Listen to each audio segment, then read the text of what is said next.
Judaism in America.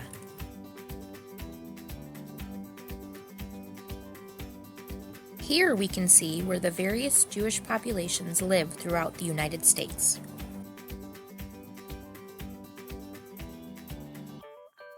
Let's meet a Jewish man who grew up in a very diverse community on the north side of Chicago, which included a large Jewish population, who now lives with his wife and children in Lexington, Kentucky.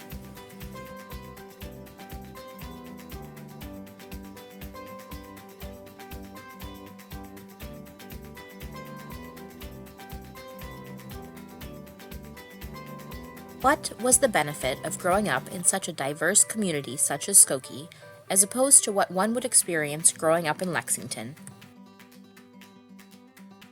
I think that I took it for granted.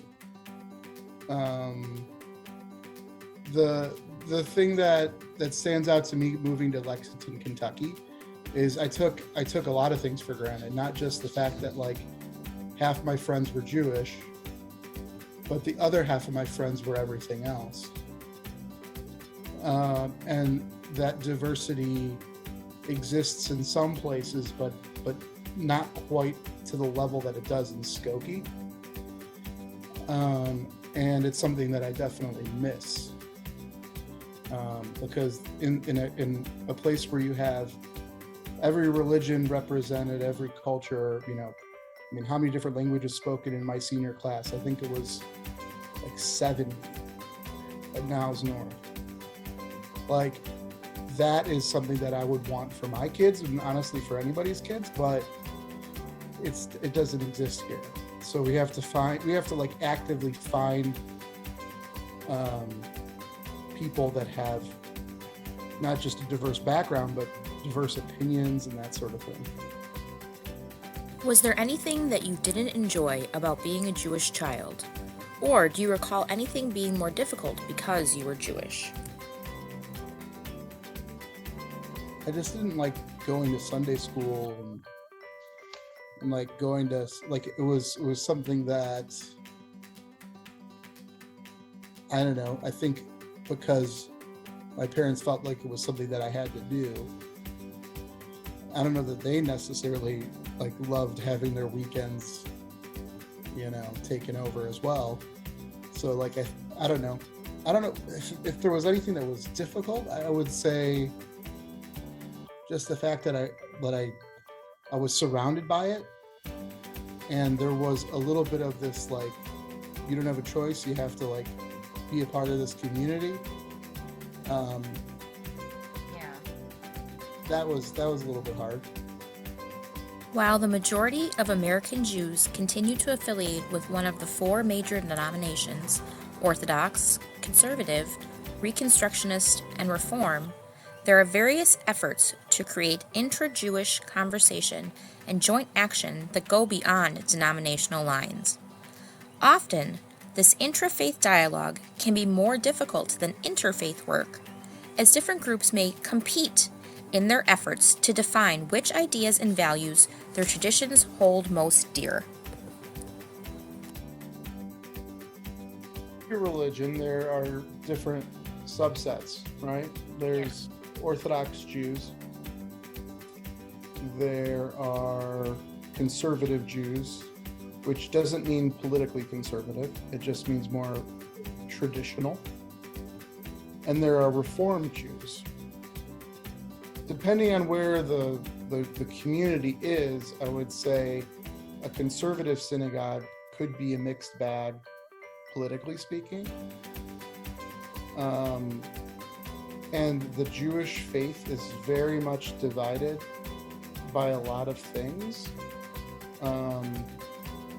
I don't feel that the conservative movement or the reform movement, I do feel that the conservative and reform movement is more inclusive.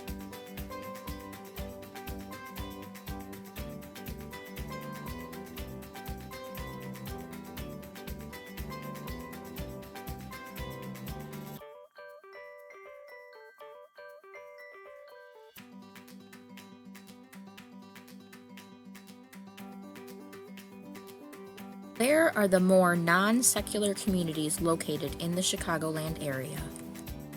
Rogers Park used to have more secular Jews. Rogers Park became primarily ultra-Orthodox. And until this day, there's a gigantic Orthodox community there because it's around the resources and the schools and their synagogues. But the families that were there that weren't as religious, they either moved to like Buffalo Grove, Northbrook, Deerfield, Highland Park, or Skokie. So it's, yeah, I don't know what it's like now. It's still, Skokie still has a large Orthodox, I mean, there were Orthodox Jews that moved from Rogers Park to Skokie too. But yeah, I think it still remains to be kind of this kind of unique suburb. What was involved in preparing for your bar mitzvah? There's a lot of time and studying and reading and all of that stuff. Like, we kind of hopped around into different communities. And when I was at bar mitzvah age, we were a part of this group that didn't actually have a building. They were kind of like a roving synagogue where they'd have services in people's houses. And the rabbi was pretty sure he was an alcoholic. And like I don't know, it's just like it was like a weird experience. And I actually had a friend, like one of my really good friends, his sister taught me like the Torah portion and the Haftorah and all that stuff. And I was more excited about the party afterwards. The identity crisis occurs in that period of the life cycle when each youth must forge for himself some central perspective and direction, some working unity, out of the effective remnants of his childhood and the hopes of his anticipated adulthood. Eric Erickson.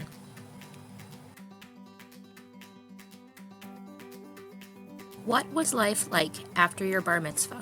Did you continue to attend the same synagogue?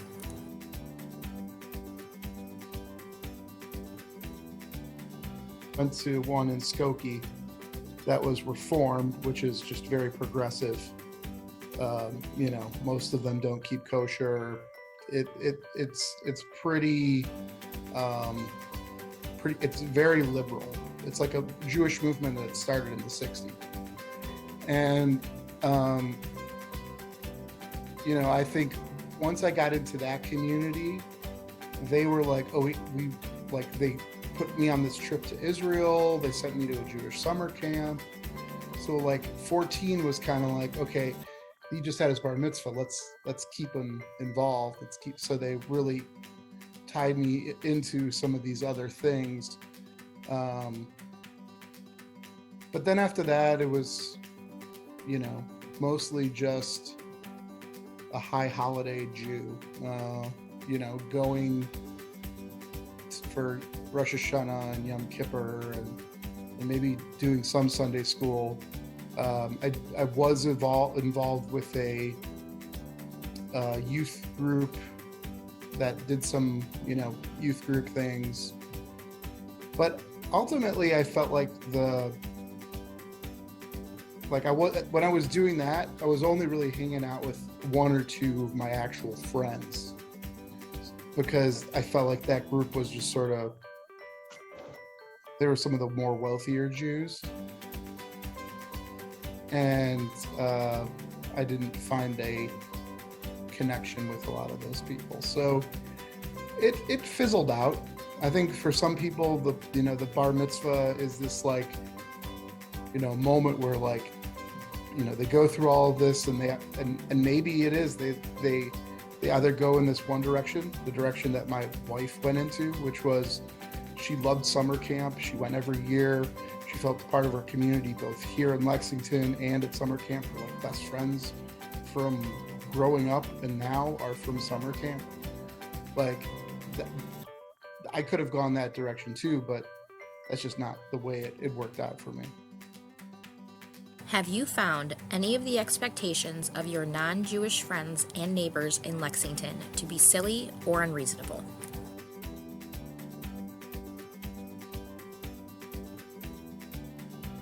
They kind of expect you to be this ambassador for an entire religion, and it's idiotic. Is there anything that you have found more difficult as a result of being a member of a minority group in Kentucky?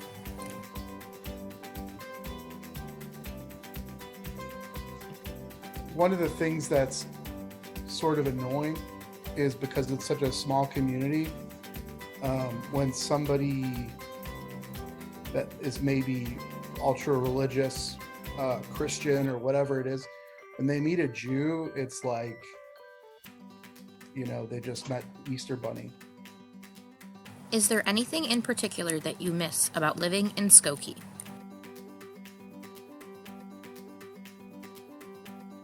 I think that one of the things that is interesting about growing up in Skokie is that your friends that aren't Jewish, in some way,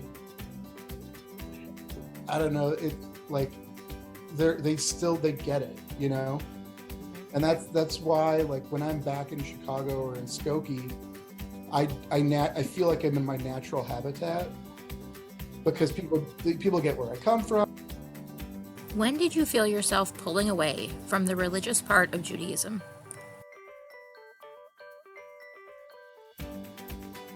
I think my distaste for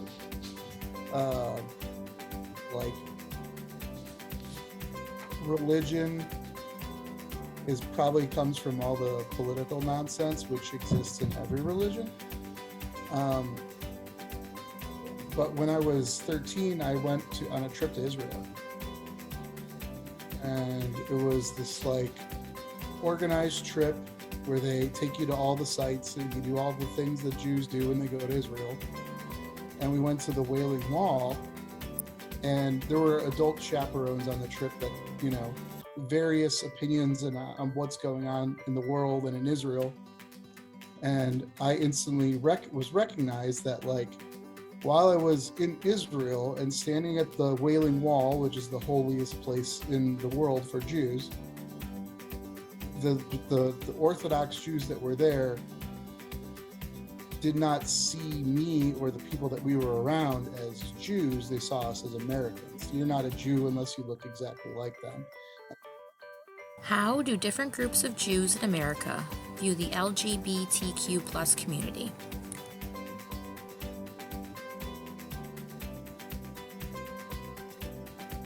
One of my really good friends growing up is trans, and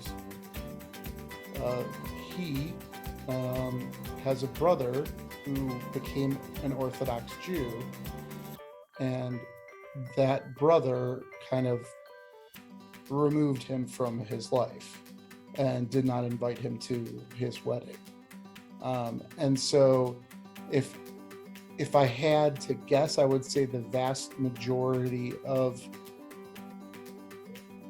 Jews aren't that way. What are the benefits of being Jewish in Lexington as opposed to Skokie?